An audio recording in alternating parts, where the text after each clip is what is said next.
La science et nous. Une émission proposée par Sylvie Vauclair.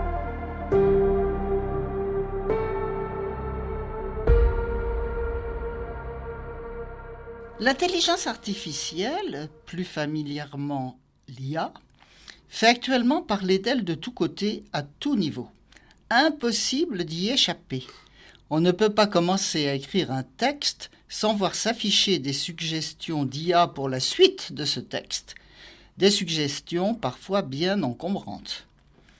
Elle résout nos problèmes souvent de manière très juste et approfondie, mais aussi parfois complètement à côté de la plaque.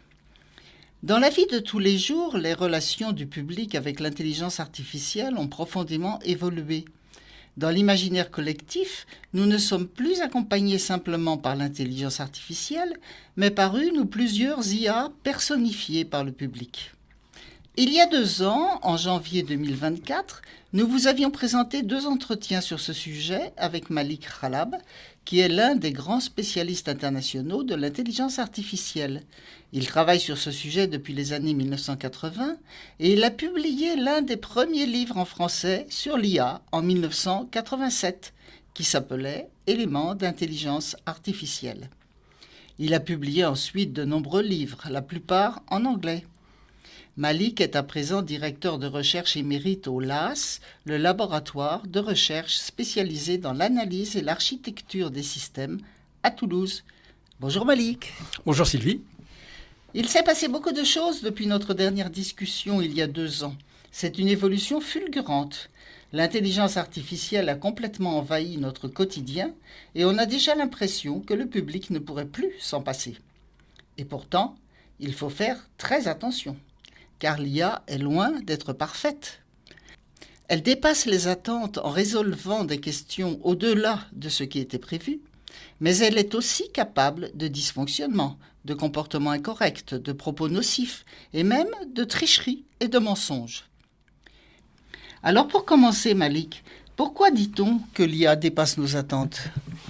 Il y a une surprise qui s'est manifestée il y a maintenant un peu plus de 3 ans à travers les grands modèles du langage. On considère qu'il y a vraiment une rupture dans les possibilités des systèmes d'intelligence artificielle. Mais ce qu'il faut comprendre, c'est que cette rupture vient de très très loin, qu'elle est préparée par un certain nombre de choses, qui sont l'évolution du numérique, tous les 18 mois de la puissance des microprocesseurs. On est parti des microprocesseurs qui faisaient quelques centaines à quelques milliers d'opérations à la seconde. Aujourd'hui, il y a des processeurs qui font des milliards d'opérations à la seconde. Ensuite, il y a les réseaux. Là aussi, les réseaux, on les connaît depuis 50 ans, 60 ans, mais ils ont pris une très très grande ampleur avec des bandes passantes fantastiques où on peut échanger 1 milliard d'octets à la seconde avec fibre optique, etc.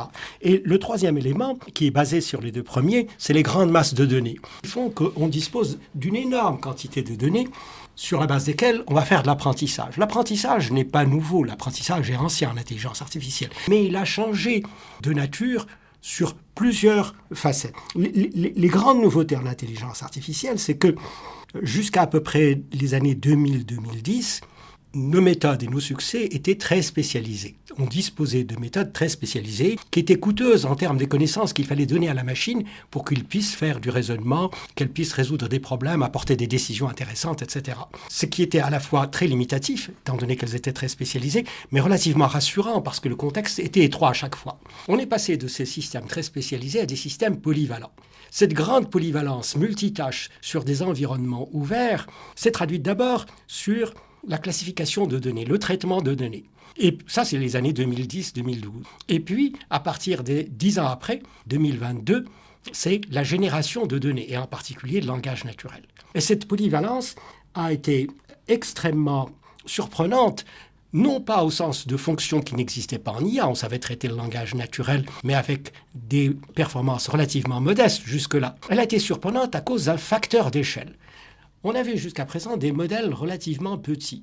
Quelques milliers, quelques millions de paramètres dans ces modèles. Le paramètre est un chiffre qui figure quelque part et qui permet de faire des opérations. Et pour ces méthodes d'IA générative, les grands modèles, lorsqu'ils ont atteint le milliard de paramètres grâce à la capacité de calcul et grâce au réseau, parce qu'on distribue tous ces calculs, etc., Et grâce aux capacités d'apprentissage liées à grande masse de données, eh bien, lorsqu'on atteint le milliard de paramètres, émergent des fonctions qu'on n'attendait pas. Émerge une maîtrise du langage naturel qu'on n'attendait pas. Donc ce sont des modèles gigantesques et ce facteur d'échelle a été extrêmement surprenant. Personne ne l'a vu venir dans la communauté scientifique. Personne ne l'avait vu venir. C'est quand même assez extraordinaire. Quand le nombre de données augmentait, on arrivait à suivre l'évolution et à partir d'un certain nombre de données, il s'est passé quelque chose de différent. C'est Absolument, ça? absolument. Qu'on n'attendait pas. Qu'on n'attendait pas et qu'on n'explique pas très bien aujourd'hui. On ne le comprend pas finement. On sait très bien comment c'est programmé, puisqu'on l'a programmé. Mais comment se fait-il que jusqu'à quelques centaines de millions de paramètres, le système fait de la prédiction statistique, mais avec des possibilités relativement limitées. Au-delà du milliard, des quelques milliards de paramètres, il est capable d'apprendre des algorithmes et de faire des raisonnements. Les premiers grands modèles de langage faisaient des erreurs, et ils continuent d'ailleurs de faire des erreurs, mais avec beaucoup moins d'erreurs qu'avant. Ils faisaient des erreurs malgré le fait qu'ils étaient capables de performances remarquables. Donc, pour l'anecdote, quand c'est apparu au début, à la fin des années 2022, un ami, collègue à moi de l'université du Maryland a posé la question à un de ces grands modèles de langage, qui est Malik Galab. Et le système lui répond, c'est un chercheur en intelligence artificielle, qui fait ceci, qui fait cela, qui a publié sur tel et tel domaine, tout ça était correct. Et il rajoute, il est mort il y a 3 ans.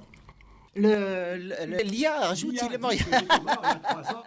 Donc, c'est-à-dire qu'il ne vérifiait pas ses sources. Tout ceci, aujourd'hui, se fait dans les meilleurs systèmes. Ils sont capables de vérifier leurs sources. Ils se trompent de moins en moins. On a assisté à un changement de phase, comme tu l'as dit, qui a été une transformation substantielle de capacité de système génératif. C'est quand même impressionnant et un petit peu angoissant, non? Parce que ça veut dire qu'on est dépassé par la machine, finalement. Et effectivement, on ne mesure pas toute la portée de l'impact de ces systèmes. Et l'élément suivant qui est en cours de préparation, qui se dessine dans un certain nombre de systèmes aujourd'hui, qui vient d'être annoncé très récemment, c'est ce qu'on appelle l'IA agentique. C'est des systèmes d'intelligence artificielle capables d'agir et d'utiliser des outils pour agir. Ces outils peuvent être des outils matériels, les bras d'un robot, une machine qui se déplace, mais ça peut être des outils aussi pour l'aider à résoudre de façon spécialisée des problèmes que les techniques génératives n'arrivent pas à résoudre. En particulier, le fait d'avoir des algorithmes très très puissants pour traiter les mathématiques, pour avoir des algorithmes très puissants pour traiter la combinatoire, et aussi pour faire de la vérification. Le fait de donner un énoncé tel que « qui est Malik Galab », etc., il est mort il y a 3 ans, n'est pas satisfaisant. Mais si on le passe au crible d'un système de vérification, après, on peut éliminer les parties qui sont actuelles. Je prends un exemple concret. Les mathématiciens connaissent les Olympiades internationales des mathématiques depuis des décennies, dans lesquelles se retrouvent tous les jeunes mathématiciens les plus brillants. Chaque pays en sélectionne une dizaine et les envoie pour jouer à ces Olympiades. Et ce sont des problèmes très très compliqués. Eh bien, cette année, il y a 2 systèmes d'IA qui ont pu parvenir au niveau de la médaille d'or. C'est-à-dire, la médaille d'or, c'est les meilleurs, on est au niveau des 30-40 meilleurs jeunes mathématiciens de la planète en fin 2025. Donc, on utilise largement aujourd'hui l'IA générative pour programmer. La plupart aujourd'hui des grands centres de programmation s'appuient sur l'IA générative pour programmer. Je le fais moi-même, ici mes collègues le font. Les programmes courants utilisent l'IA générative pour maîtriser la syntaxe, le code, etc. Avant, c'était des choses qui étaient faites par des programmeurs très spécialisés. Dans un certain nombre de cas, on peut vérifier que ce programme tient, qu'il a de bonnes propriétés. Pas toujours, mais souvent on peut le vérifier.